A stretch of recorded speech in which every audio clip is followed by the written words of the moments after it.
Welcome back.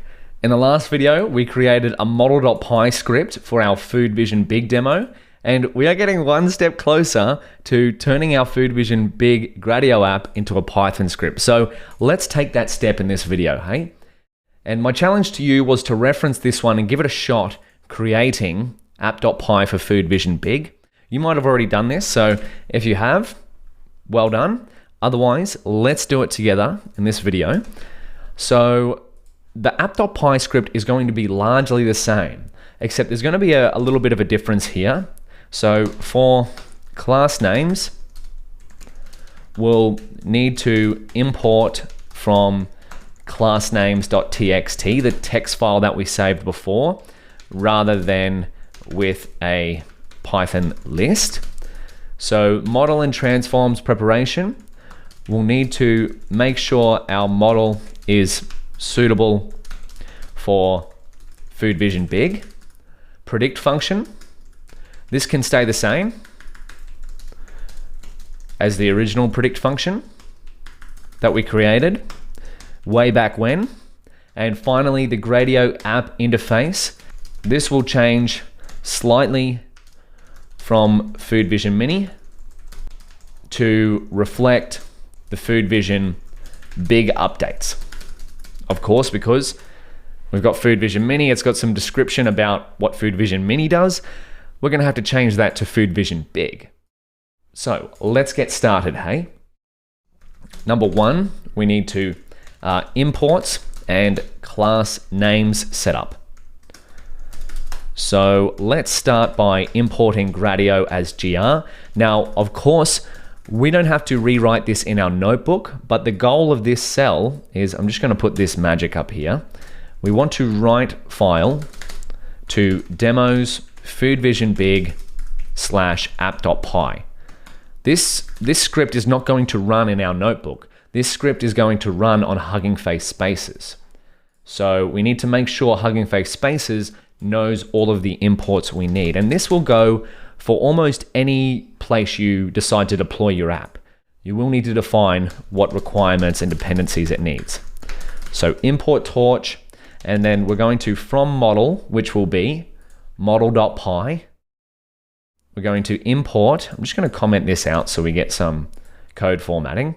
We want to import create fnet b2 model. That's going to create our feature extractor. Import create fnet b2 model, and then we're going to go from timeIt import default timer as timer. We'll need this for our predict function, and then of course from typing import tuple and dict. So that'll be for our predict function as well. So now here's where one of the major differences is going to be. This is setting up the class names. So we're going to go with open.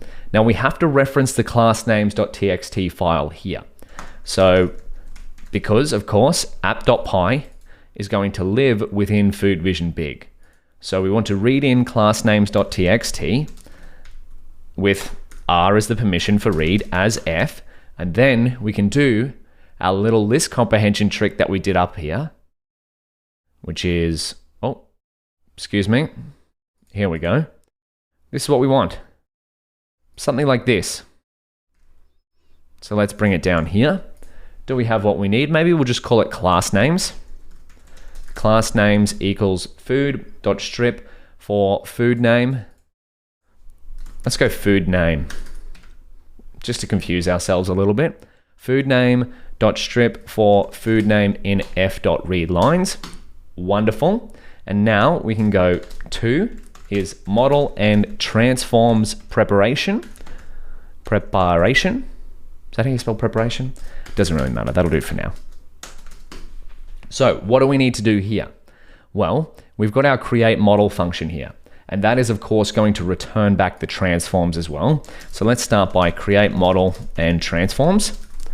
So we'll go fnet b2 and we'll go fnet b2 transforms. We can call it just fnet b2 here rather than fnet b2 101 because this app.py is going to run in an isolated environment. So separate from our Food Vision Mini and separate from the rest of our notebook. So I'm just going to call it fnet b2 and fnet b2 transforms.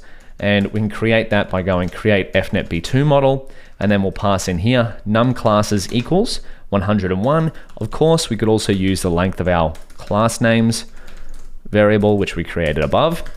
I'm just going to stick with 101. We'll hard code that. Beautiful. And so what do we want to do next? Well, we need to load the saved weights. How can we do that? Well, just like we've done before. fnetb2.loadStateDictionary, which is what we've saved. And then we want to go torch.load, and our file is equal to, it's going to be this path name here, because this app.py again is going to live within Food Vision Big. So we want to load it from this path. But we can remove all of the things at the front because it's going to be in the same file level as app.py. And then we can also hard code it here. Map location equals, I've been burned by this before, trying to load a model that was trained on the GPU. So when PyTorch saves it, it's going to recognize that this was trained on the GPU. So when I try to load it back in, I'm going to try to load it back onto the GPU. And if we don't map it to the CPU manually, we might get an error there. So of course, if you had access to a GPU, you could put device agnostic code here. But because we're going on Hugging Face Spaces, the free tier offers a CPU. So we're going to load it to the CPU. So I'm just going to write this in here, load to CPU. Beautiful. What are we up to now? Number 3 is predict function. Now, this is going to be quite an easy one because we've prepared this one earlier. So let's go back to this is going to be no different to our app.py script for Food Vision Mini. This is just the same predict function we wrote way back when. Where do we make it? Creating a function up here. Yeah, there we go. Creating a function to map our inputs and outputs. The same function here, we're going to copy it into our Food Vision Big script. Food Vision Big, wonderful. So remember, the whole premise of a Gradio demo is to have inputs, some sort of function, outputs. And that's our function to map the inputs to the outputs. So finally, number 4 is we need what? We need a Gradio app. And so what can we do for this one? Well, this is again going to be the same as our Food Vision Mini. If we go to app.py, but of course, we're going to customize it for and we learned as well, if we're deploying to Hugging Face Spaces, we don't need the share parameter in launch. But let's go back. So all I've done is I've just copied app.py, the Gradio part, into here. But now let's change this to Food Vision Big. And then I'm going to put an emoji here. Command Control Space on my Mac. It might be slightly different for yours. And I'm going to go eyeball for vision, and then food, and then a muscle for big. Or actually, maybe it should be food first, Food Vision Big.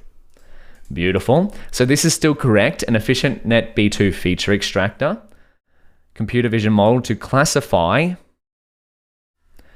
101 classes of food from the Food 101 dataset. And here's something I prepared earlier from the PyTorch Deep Learning repo. I've got in here extras, all the class names for Food 101.